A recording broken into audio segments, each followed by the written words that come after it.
Hello everyone, I'm Antonis Andronikakis, Communications Manager at reframe.food. Welcome to the second season of our Smart Droplets podcast series.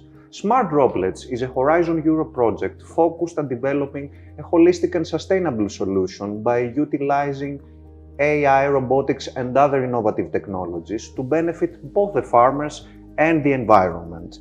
In previous episodes, we explored the incredible technologies being used at our pilot sites. But how does a brilliant innovation move from research to a real-world sustainable solution for farmers? Today, we're joined by Giannis Fyrogenis from our partner reframe.food, who will help us answer this question. So, Giannis, thank you for being with us today. Thank you for having me, Adonis. To begin with, could you give us, Giannis, a brief introduction to reframe.food and your role within the Smart Droplets project? Certainly, Adonis. I am a project manager at reframe.food, that is a non-profit organization based in Thessaloniki, Greece, with offices also in France and in Athens. We are committed in accelerating the transformation of the agri-food sector through innovation and technology.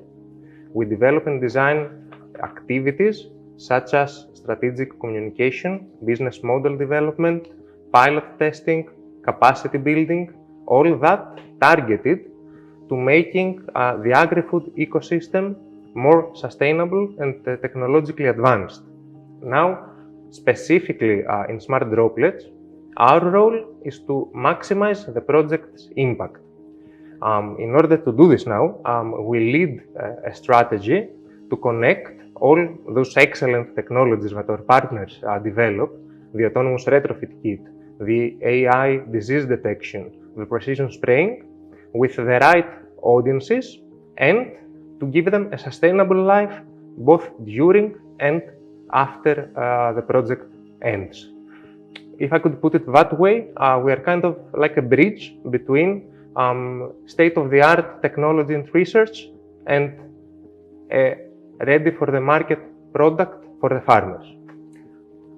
That's a very interesting portfolio, if I may say. But now let's focus on the communication aspect. Smart Droplets has a very diverse audience across the agricultural value chain. Could you walk us through who those stakeholders are and why engaging all of them is so critical for the project's success? We use what we call a multi-actor approach. That means that we actually engage all stakeholders across the agricultural value chain. And you can imagine that in order for an innovation to work, the whole ecosystem needs to be actively involved and aligned.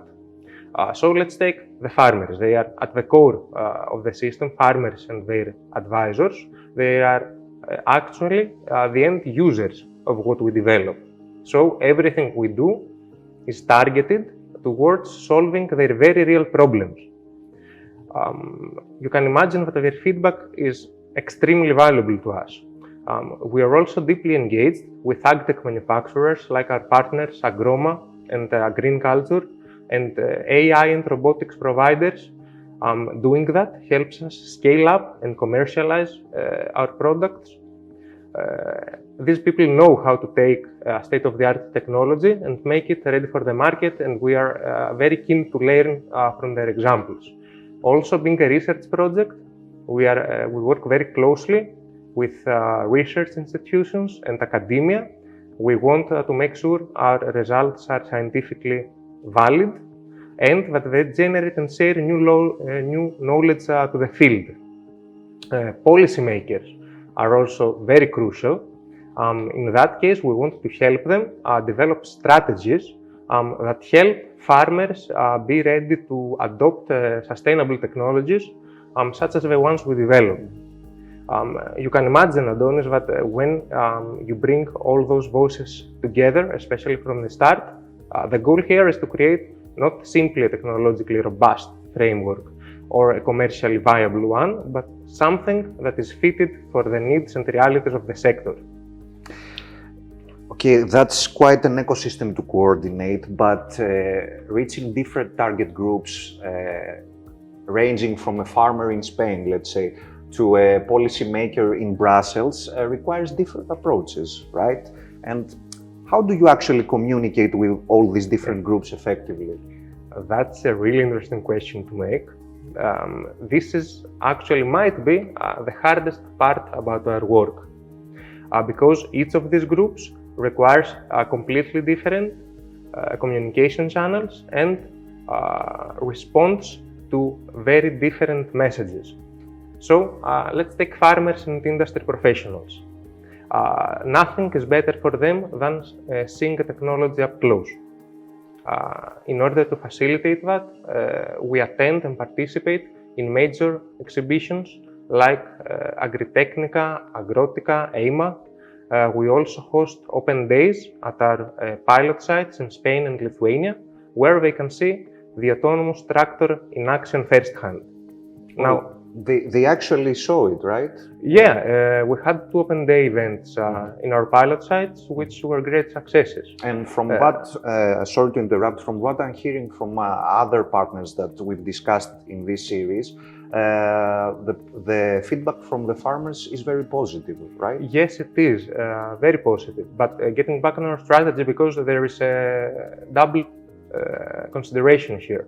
Policymakers require completely different approach.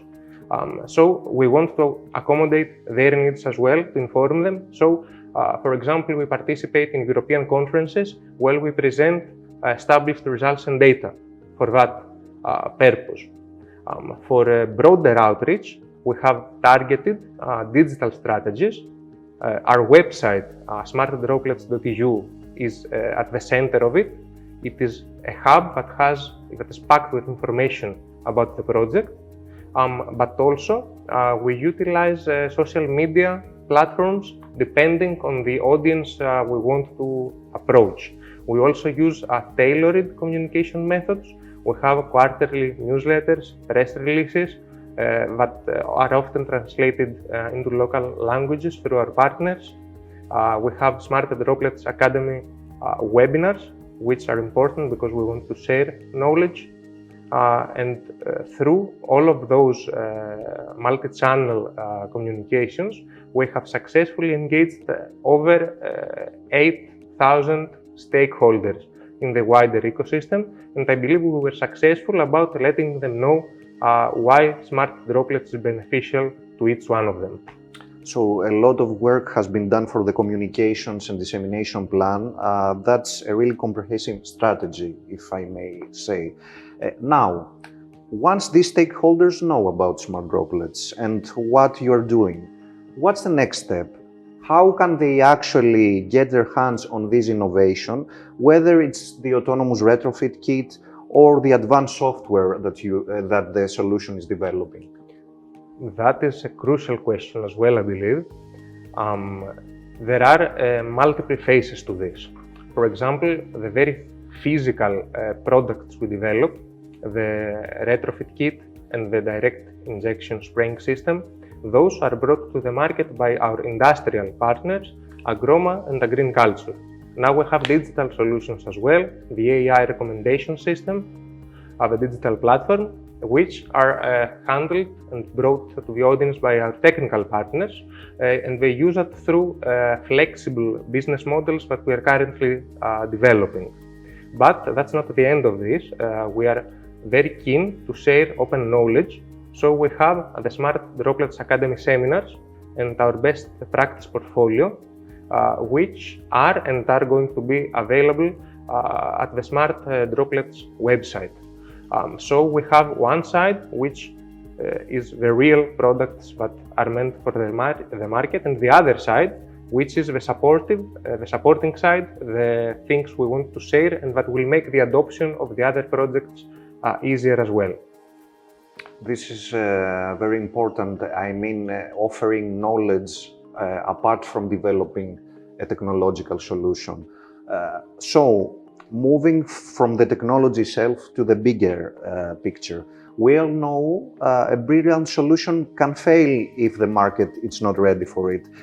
Based on your research, What's the biggest story happening in European agriculture right now? And what are the key forces creating demand for innovation like Smart Droplets? Let me start by saying that the timing for Smart Droplets really isn't accidental. We are seeing a really powerful convergence of forces that is creating a really acceptable ecosystem for innovation in Europe. On one hand, we have regulatory and environmental pressure. The EU Green Deal isn't just a nice-to-have guideline, it is a really powerful mandate that is reshaping how agriculture works in Europe by having very ambitious targets for pesticide and fertilizer reduction, and the farmers feel that pressure. And they are looking for new solutions, new technological solutions to make how they operate both sustainable and compliant. On the other hand, we have a pull from the farmer side as well, because they have been through some rough years, economically speaking. The cost for the chemical inputs they need for energy, for labor, it has gone up, something that is really squeezing their margins. So they are looking for solutions that are both efficient and profitable. And they are cautious about it. And I totally understand why they are. They are looking for solutions that are tested, validated, user-friendly. They can see them and understand them. It is something they have knowledge of and can easily adopt and have a return of investment. So this combination of this regulatory push and the economic pull is creating a landscape that is really acceptable of innovation, and that's a landscape that Smart Droplets can thrive in. A general observation from the beginning of our interview up to this moment is like the project strategy goes much deeper than just creating a product to sell. I think that you've previously referred to the business model. When we talk about a business model for an EU project like this, what does that really mean? Could you explain it a bit? Could you elaborate a bit?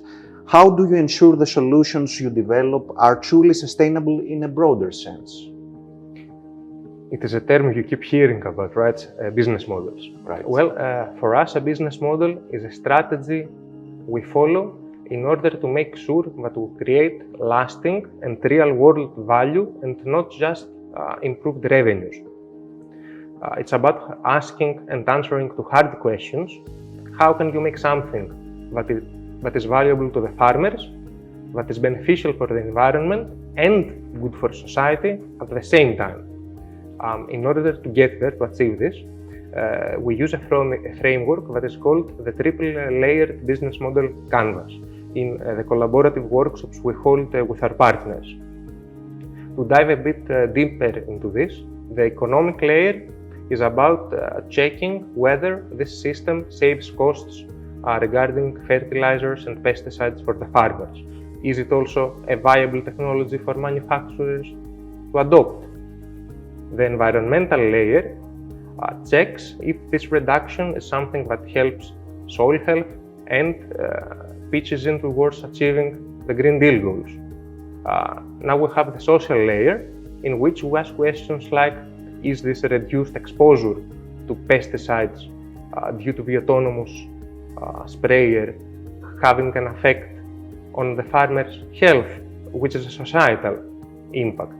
So, by examining all these three layers, mapping them out, we make sure that this project doesn't just generate economic profitability, but is also about environmental sustainability and societal responsibility.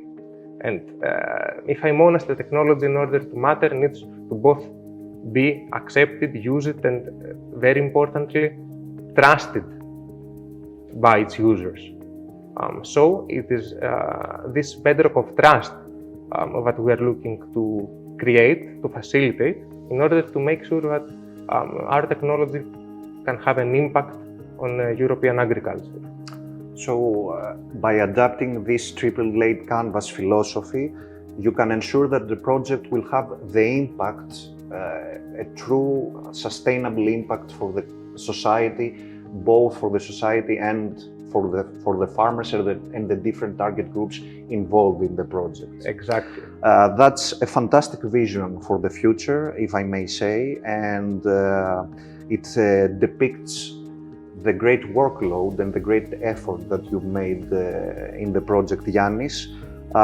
Thank you so much for shedding light on the immense strategic work, if I may say, happening behind the scenes to ensure that Smart Droplets make a real and lasting impact. Thank you, Adonis. Thank you for having me. And to our audience, thank you also for joining us. If you are interested in smart and sustainable farming, follow our YouTube channel and our social media accounts, or simply find us at our website, smartdroplets.eu. Stay smart.